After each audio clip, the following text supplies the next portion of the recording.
Hello guys, good morning. So this is Maddie. And then maaga pa akong gumising ngayon guys dahil ako ay nagpe-prepare dahil ngayon ay punta tayo sa ibang city. It's called Pattaya.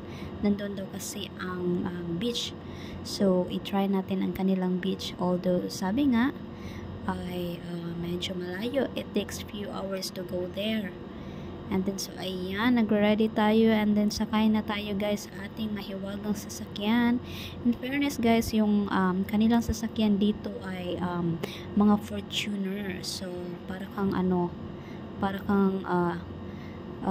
special na sumakay dyan. So, kakaiba lang talaga sa Philippines. Hindi ko naman inaano sa Philippines, guys. Magaganda rin naman yung car natin. Amaze lang ako sa car nila dito, which is mga Fortuner talaga, yung malalaking sasakyan talaga. And then sunod-sunod talaga is all white yung nasakyan namin kasi pumunta kami sa friend namin sa ibang place naman yun. Pinuntahan namin siya. So, ayan. Eto, arrive na nga kami sa kanyang place. Hinihintay na lang namin siya sa lobby. Hindi na kami umakyat sa room niya. So, ayan si Jowa. Nagpapalamig. Uminom siya ng beer. Dahil mainit nga naman sa labas, guys. And then, yeah, habang inaantay namin. So, ayun, nandito na kami sa car habang si friend namin nasa likod nag-aayos ng kanyang gamit kasi few days kami magstay sa Pattaya. So ayan nga si Jowa, medyo pikit pa kanyang isang mata dahil meron atang kumagat. Ang landi-landi ng kumagat sa kanyang mata. Di natin maintindihan kung ano yung kumagat. Babae ata na langgam, ano ba yan? Bakit kasi dapat kasi ako yung kumagat ng char? And then ayan, dahil habang nasa biyahe tayo, guys,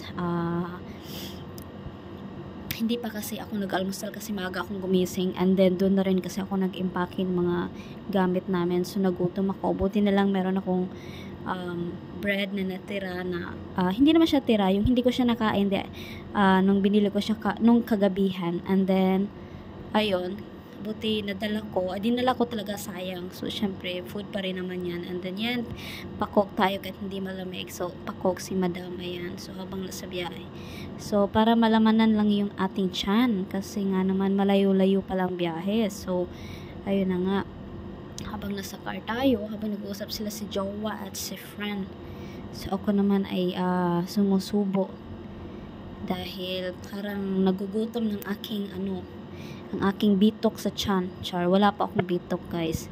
Gutom lang talaga. And then, dito nga naman, guys, tingnan nyo naman, hindi ko naman akalain na meron din palang bundok kasi probinsya pala Itech.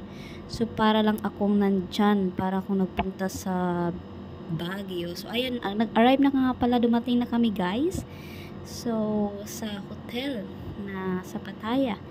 And then, ayan, naka-check-in na kami, nasa elevator na kami, guys.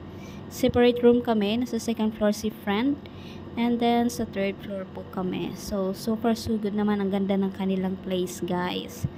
So ayan, makikita nyo naman ngayon habang naglalakad kami. So may green carpet pa sila. Sana naging red na lang yan, char, para kasalan, joke. And then ayan na, medyo pawis pa si Madam Maddie, guys, kasi mainit nga naman sa labas. O ayan, nalilito pa nga kung saang room.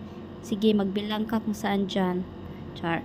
So ayan, ang gilid niya, guys, is mga dahon-dahon. Ay ano ba yun?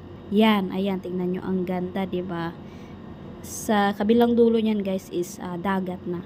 Dito kami nag-check-in sa malapit para konting lakad na lang.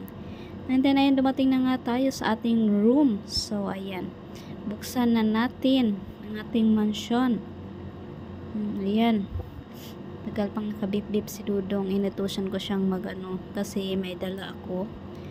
And then ayan, na-amaze ako, guys, kasi malaki yung nila sa room, yung space. And then yeah, ayan, entry na si Madam. Ayun, panira naman yung sikat ng araw doon sa kortina. Bakit naman di kasi sinara? O ayan na nga, ayan yung plastic na yan, guys, punong-puno ng pagkain yan kasi yung di namin nakain kagabi na in-order namin. Kasi lahat nga naman ng food ay tinitikman namin. So ayan, dala-dala ko kasi food is life. Ayan, ang ganda na kalang bed, malaki.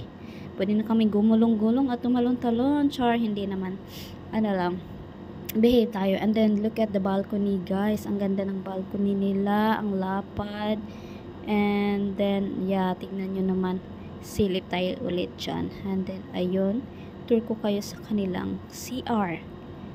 Ayan, medyo nalilito pa si Madam Maddie dyan.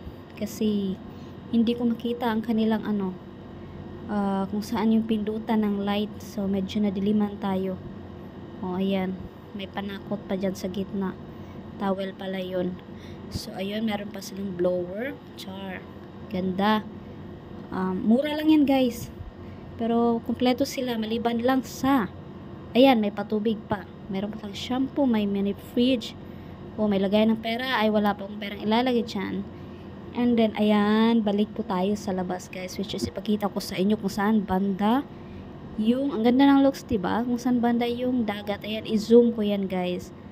So, ayun yung dagat. Malalagat lang namin. So, yun lang, guys. Maraming salamat po sa panonood sa aking video. Magandang araw po sa inyong lahat.